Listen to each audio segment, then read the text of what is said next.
Tu as l'impression que ton chien te colle sans arrêt, qu'il te suit partout, qu'il gratte, qu'il gémit, qu'il te regarde fixement ou saute sur toi pour un rien.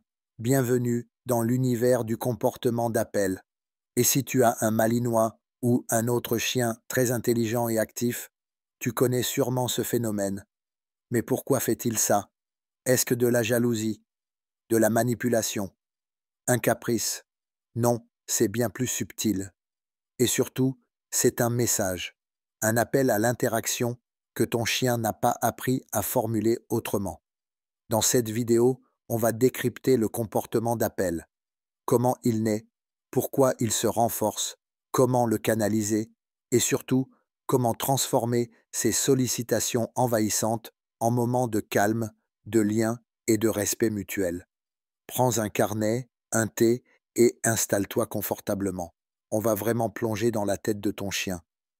Qu'est-ce que le comportement d'appel? Le comportement d'appel, c'est un ensemble d'actions que le chien met en place pour provoquer une réaction de ta part. Ce n'est pas forcément pour obtenir quelque chose de spécifique, mais juste pour créer une interaction. Exemple classique. Gémir sans raison apparente. Gratter la porte ou le fauteuil. Se placer devant toi et te fixer. Poser sa patte sur toi. Sauter ou aboyer de manière isolée.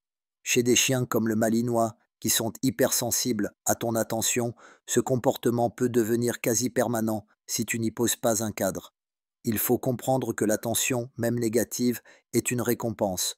Un nom, un regard, un geste, c'est déjà une réponse. Et donc, si le chien apprend que ce genre de comportement provoque une réaction, il recommencera. Encore et encore.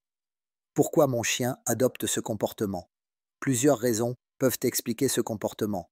Manque de stimulation mentale, les chiens très intelligents ont besoin d'activités réfléchies, pas juste de courir ou jouer. Renforcement involontaire sans le vouloir, tu as peut-être répondu au comportement d'appel en lui donnant ce qu'il voulait, un regard, une parole, une friandise ou une interaction. Anxiété ou attachement excessif, un chien stressé ou trop fusionnel va chercher à combler un vide d'attention. Rythme de vie inadapté. Certains chiens n'ont pas de moment clair où ils savent que l'interaction commence ou s'arrête. Ils restent en zone grise permanente. Le malinois, en particulier, a été sélectionné pour être hyper attentif à l'humain. C'est une qualité, mais sans cadre, cela peut virer à l'hyperdépendance. Comment réagir face au comportement d'appel? Voici les 3 piliers d'une bonne gestion. Ignorer, marquer valoriser. Ignorer intelligemment. Quand ton chien cherche ton attention de manière inappropriée, gratter, gémir, sauter, ne réponds pas. Pas de regard, pas de mots, pas de gestes. Marquer les bons comportements.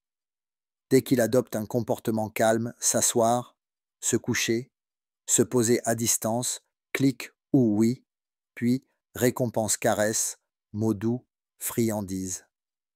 Valoriser l'indépendance.